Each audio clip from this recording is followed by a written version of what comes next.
उपरोता ही कहे नर नाहा, अब विलंब करे कारण काहा।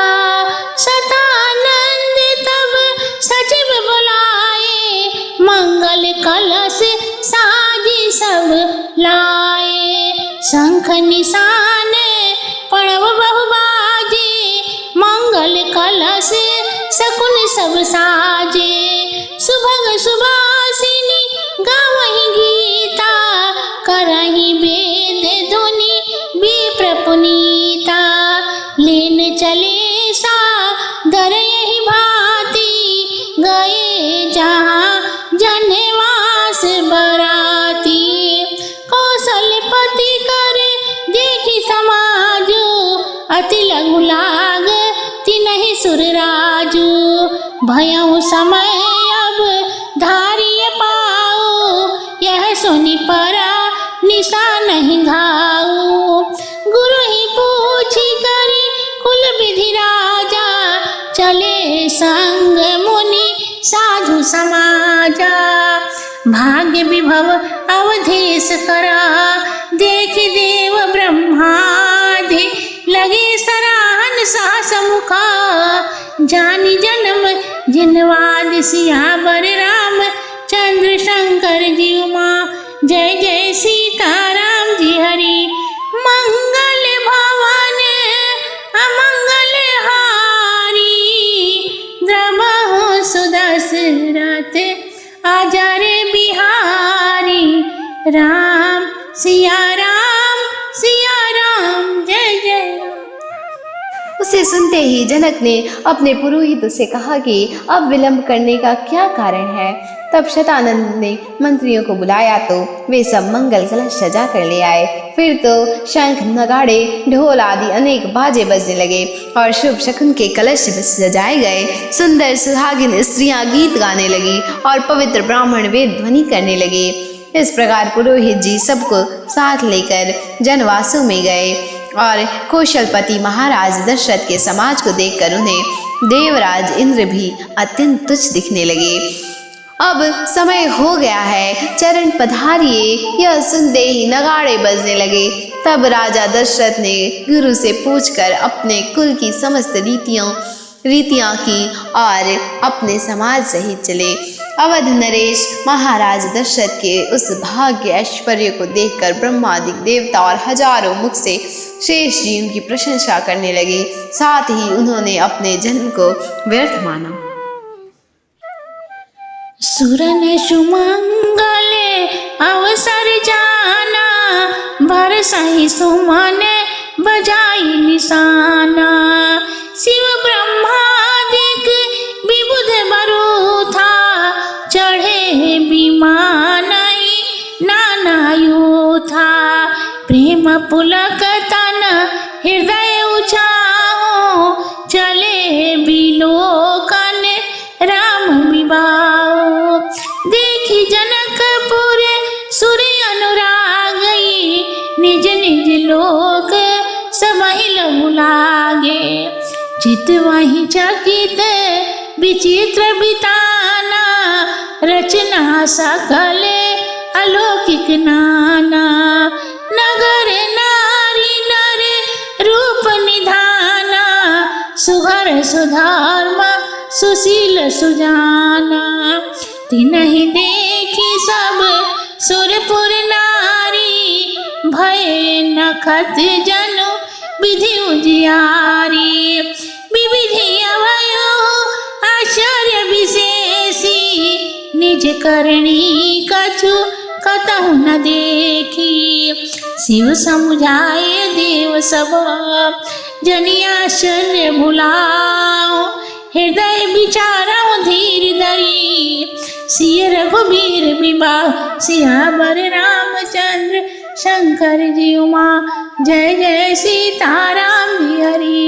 मंगल भवन अमंगल हारी, द्रवहु सुदशरथ अजर बिहारी।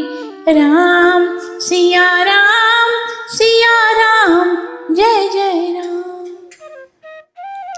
फिर तो उस मंगल समय को जानकर देवता नगाड़े बजाकर आकाश से पुष्प वृष्टि करने लगे। शिव और ब्रह्मादि देवताओं ने भांति भांति के अनेक समूह से विमानों में बैठकर सब लोग शरीर और हृदय में प्रेम और उत्साह लिए श्री रामचंद्र जी का विवाह देखने चले। जनकपुर को देखकर देवताओं को अनुराग हुआ तथा उन सबको अपने अपने लोक छोटे लगे। वे चकित से देखते हैं तो मंडप बड़ा ही विचित्र और सभी रचनाओं में भी अलौकिक है। नगर के स्त्री पुरुष रूप के निधान और अपने सुंदर धर्म को भली भांति जानने वाले हैं। उन सब को देखकर स्वर्गपुरी की स्त्रियों की ऐसी शोभा हुई कि जैसी चंद्रमा के आगे तारागणों की शोभा होती है। उस रचना को देख ब्रह्मा जी को बड़ा आश्चर्य हुआ तथा उन्होंने अपनी करनी कहीं भी न देखी। तब श्री शिव जी ने समस्त देवताओं को समझाकर कहा, इस आश्चर्य में मत भूलो और हृदय में धैर्य धारण कर इस पर विचार करो कि यह उन सीता और राम का विवाह है। जेहि कर नाम लेत जग माही, सकल अमंगल मूल नसाई। कर तल होई पदार्थ चारी, ते सिया राम कहे कमारी। एहि विधि सांभो सुरन समुझावा, पुनि लागे बरे बसह चलावा। देवन देखे दशरथ जाता, महामोद मन पुलकित गाता। साधु समाज संग मही देवा, जनु तनु धरे करहि सुर सेवा। सोहत साथ सुभग सुतचारी, जनु अपवर्ग सकल जनुधारी। मरकत कनक वरण बर जोरी, देखी सुरन भई प्रीति न थोरी। पुनि रामहि बिलोकी हरि से, निपहि सराई सुमन तिन बारे से। राम रूप नख सिख सुभगा, बारहि बार निहारी। पुलक गात लोचन सजला, उमा समेत पुरारी। सियावर रामचंद्र शंकर जी उमा, जय जय सीताराम जी हरि। मंगल भवन अमंगल हारी, द्रवहु सुदशरथ अजर बिहारी। राम सिया राम जय जय राम। और श्री महादेव जी ने कहा, संसार में जिनका नाम लेने से समस्त अमंगलों के मूल का नाश हो जाता है और सहज ही में चारों पदार्थ हाथ के नीचे रहते हैं, वे यही सीताराम जी हैं। इस प्रकार देवताओं को समझाकर फिर शिव जी ने अपने श्रेष्ठ बैल को आगे चलाया। उधर देवताओं ने देखा कि दशरथ जी की महाप्रसन्न मन और पुलकित शरीर चले जा रहे हैं। उनके साथ में संतों का समाज और भूदेव ब्राह्मण जा रहे हैं, मानो देवता ही उनकी सेवा कर रहे हैं। राजाओं के चारों पुत्र भी ऐसे ही शोभायमान हैं, मानो चारों मुक्ति की ही शरीर धारण किए हों। उस जोड़ी को देखकर देवताओं के शरीर में प्रीति उत्पन्न हुई। रामचंद्र जी को देखकर वे बहुत प्रसन्न हुए और राम जी के भाग्य की बड़ाई करते हुए उन पर और राजा के भाग्य की बड़ाई करते हुए उन पर फूल बरसाने लगे। इस प्रकार श्री रामचंद्र जी को नख से शिखा पर्यंत बारंबार देखते हुए पार्वती के सहित श्री शिव जी का शरीर पुलकायमान हो गया और नेत्रों में जल भर आया। केकी कंठ दुति श्यामल अंगा, तड़ित विनिंदक बसन सुरंगा। ब्योह विभूषण विविध बनाए, मंगलमय सब भांति सुहाए। शरद विमल विधु बदन सुहावन, नैन नवल जीवल जावन। सकल अलौकिक सुंदरताई, कहीं न जाई मन ही मन भाई। बंधु मनोहर सोहाई संगा, जात न चावत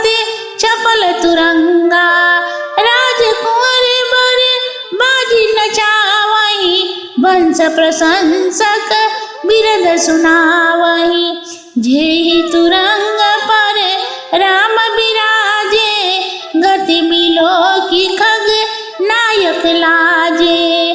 कहीं न जाई सब भांति सुहावा, बाजी वेश जनु काम बनावा। जनु बाजी वेश बनाई मन सिज, राम हित अति सोहहि। अपने सुवै बल रूप, गुण गति सकल भुवन विमोहहि। जगमगति जीने जड़ाव ज्योति, सुमोति मणि माणिक लगे। किंकिणी ललाम लगाम, सहित बिलोकी सुर नर मुनि ठगे।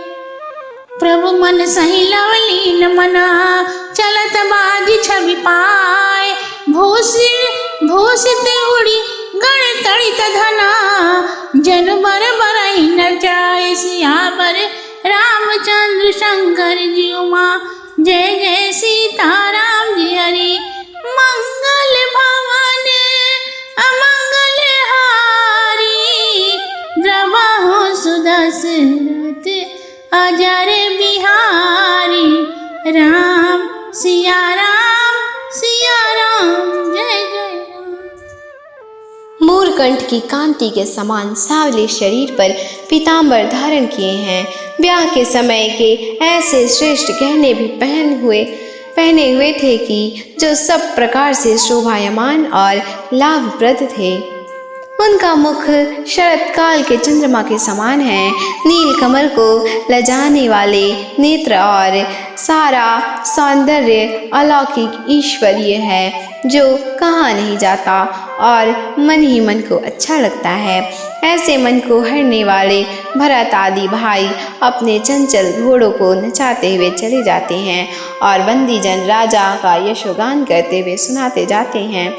जिस घोड़े पर श्री रामचंद्र जी विराजमान थे, उसकी चाल को देखकर गरुड़ भी लज्जित होता था। वह सब प्रकार से ऐसा अच्छा लगता था मानो कामदेव ही घोड़ा का वेश धारण कर श्री रामचंद्र जी के लिए अत्यंत शोभित हो रहा है, जो अपनी सुंदर अवस्था, बल, रूप, गुण और चाल से समस्त भूमंडल को मोहित कर रहा है। उसकी जिन जिसमें बहुत ही सुंदर जड़े हुए मणिमाणिक्य और मोतियों से जगमगा रही थी, और जिसकी सुंदर लगाम में जो किंकड़ी लगी हुई थी, उसे देखकर देवता, मनुष्य तथा मुनियों के भी मन मुग्ध हो जाते थे। प्रभु की मनसा में जिसका मन लवलीन है, अतः उस घोड़े का चलना ऐसी ही शोभा को प्राप्त होता है, जैसे तारागण और बिजली से भूषित बादल को देखकर आँख रूपी मोर नाचता है। जेहि बर बाजी राम यशवारा, तेहि सारद होना बरणे पारा। शंकर राम रूप अनुरागे, नयन पंचदश अति प्रिय लागे। हिरहित सहित राम जब जोए, रमा समेत रमापति मोहे। निरखी राम छवि विधि हर्षाने, आठे नयन जाने पछताने। सुर स्नेह और बहुत छाओ, विधित डेढ़ सुलोचन लाहो।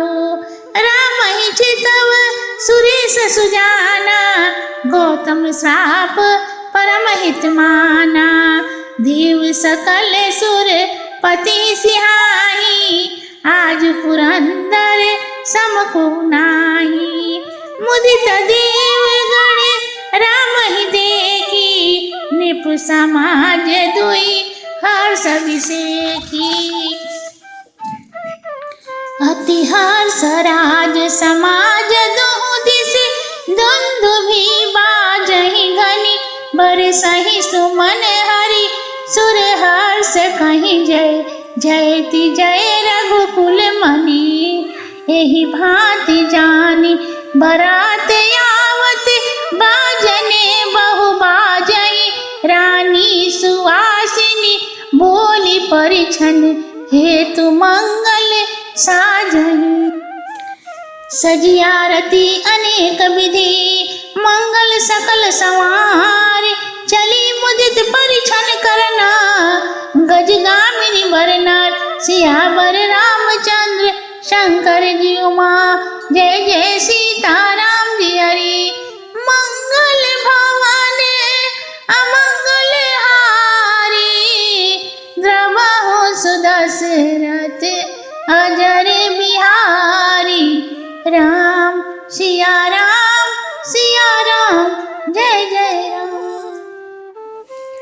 जिस घोड़े पर श्री रामचंद्र जी सवार थे उसकी शोभा सरस्वती भी नहीं कह सकती।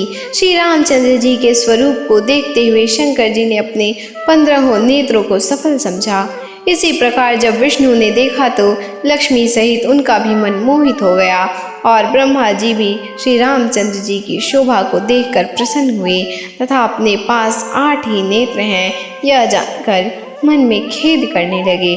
परंतु स्वामी कार्तिकेय जी प्रसन्न हुए क्योंकि इनके ब्रह्मा जी से डेढ़े नेत्र थे। जब इंद्र ने श्री रामचंद्र जी को देखा तो मुनि गौतम के शाप को बड़ा ही हितकर माना। समस्त देवता इंद्र की प्रशंसा करते थे कि आज इंद्र के समान कोई नहीं है। रामचंद्र जी को तो देखकर देवता प्रसन्न हुए। दोनों राजाओं के सभा में विशेष हर्ष हुआ। दोनों राज समाज में दोनों ओर से अत्यंत प्रसन्नता पूर्वक बहुत से बाजे बज रहे थे। उसी समय श्री रामचंद्र जी की जय हो ऐसा कहकर देवताओं ने फूल बरसाए। इधर बारात एवं आरती के मांगलिक द्रव्य सजाने लगे। इस प्रकार समस्त मंगलों से युक्त आरती को अनेक प्रकार से सजाकर श्रेष्ठ गजगामिनी स्त्रियां प्रसन्नता पूर्वक परिछन करने चली। यदि आपको यह रामायण अच्छा लगा हो तो कृपया कर लाइक शेयर एंड सब्सक्राइब जरूर कर ले एंड बेल आइकन को भी प्रेस कर ले ताकि हम आगे नई वीडियो अपलोड करें तो उसकी नोटिफिकेशन सबसे पहले आपके पास पहुंच सके।